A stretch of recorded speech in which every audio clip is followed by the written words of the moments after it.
हमारी संस्कृति, हमारे संस्कार सदा रहें हमारे साथ। सब्सक्राइब करें तिलक। सदा इस बात का आभास रहता था जैसे आप हमारे साथ हैं और हमारा मार्गदर्शन कर रहे हैं। इतनी कम आयु में तुमने जो आदर्श, जो सत्कर्म संचित कर लिए हैं, वो हम वृद्धावस्था तक नहीं कर सके। ये आप क्या कह रहे हैं पिताश्री? मेरे प्रेरणा स्रोत तो आप ही हैं। आप ही के पद चिन्हों पर चलकर कुछ करने की क्षमता पाई है मैंने। आपने तो देवलोक तक जाकर अपनी कीर्ति पताका स्थापित की है।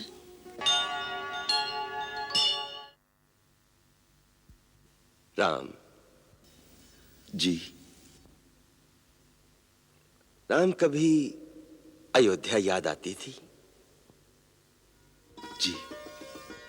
छोटे भाई, माताएं तो अवश्य याद आती होंगी। तात सब याद आते थे, परंतु जिस कार्य के लिए आपने हमें भेजा था उसमें जरा से भी त्रुटि ना रह जाए, उसके प्रति सजग रहने में सदा इस बात का आभास रहता था जैसे आप हमारे साथ हैं और हमारा मार्गदर्शन कर रहे हैं। इतनी कम आयु में तुमने जो आदर्श, जो सत्कर्म संचित कर लिए हैं, वो हम वृद्धावस्था तक नहीं कर सके। ये आप क्या कह रहे हैं पिताश्री? मेरे प्रेरणा स्रोत तो आप ही हैं। आप ही के पद चिन्हों पर चलकर कुछ करने की क्षमता पाई है मैंने। आपने तो देवलोक तक जाकर अपनी कीर्ति पताका स्थापित की है। वो जो कुछ किया है, एक राजा ने अपनी कीर्ति की आकांक्षा, अपना प्रभाव, अपनी सत्ता का दबदबा जमाए रखने के लिए किया है। किंतु तुमने जो कुछ किया है, पिता की आज्ञा, गुरुजनों की सेवा, प्रजापालन, ऋषियों, मुनिजनों, तपस्वियों की सुरक्षा के लिए किया है। इसी में तुम्हारी महानता है।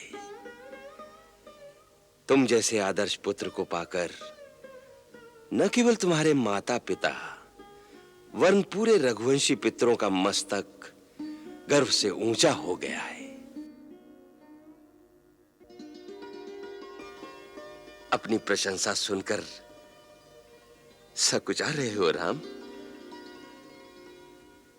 हर पिता स्नेहवश अपने पुत्र को ही बढ़ाई देता है, वही आप कर रहे हैं। अन्यथा मैंने तो बस वही किया जो आपका निर्देश था। हर पुत्र का धर्म है पिता अपने मुंह से ना भी कहे, फिर भी यदि पिता के मन में कोई इच्छा हो तो उसे प्राण देकर भी पूरा करे। इसी कर्तव्य की प्रेरणा से ही मैंने ये सारे कार्य किए हैं। सारे आर्यावर्त के शूरवीर पूरे बाहुबल की शक्ति लगाकर जिस शिव धनुष को हिला नहीं सके, उसके भंजन में किसकी प्रेरणा थी राम?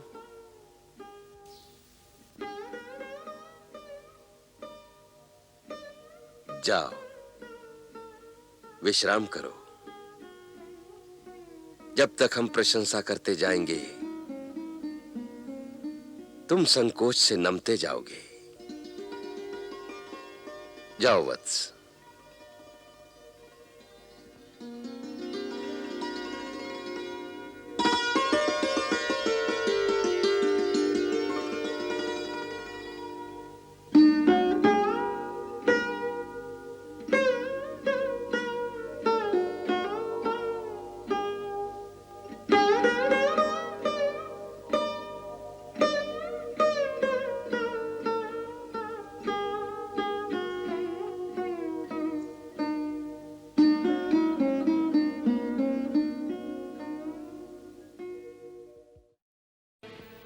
राम, कल तुम्हारे सिर पर राजमुकुट पहनाया जाएगा, परंतु ये याद रखना, जो राजमुकुट पहनता है वो अपने आप को अपने देश और अपनी प्रजा के हाथों सौंप देता है। राजा होने का अर्थ है सन्यासी हो जाना। फिर उसका अपना कुछ नहीं रह जाता, सब कुछ देश का हो जाता है। आवश्यकता पड़ने पर राजा को देश के लिए स्त्री, पुत्र, मित्र, यहां तक कि अपने प्राण भी त्यागने पड़े तो त्याग दे, क्योंकि देश ही उसका मित्र है, देश ही उसका परिवार है। जो देश के लिए अपना सब कुछ नहीं त्याग कर सकता, उसे राजा बनकर प्रजा से कर लेने का कोई अधिकार नहीं।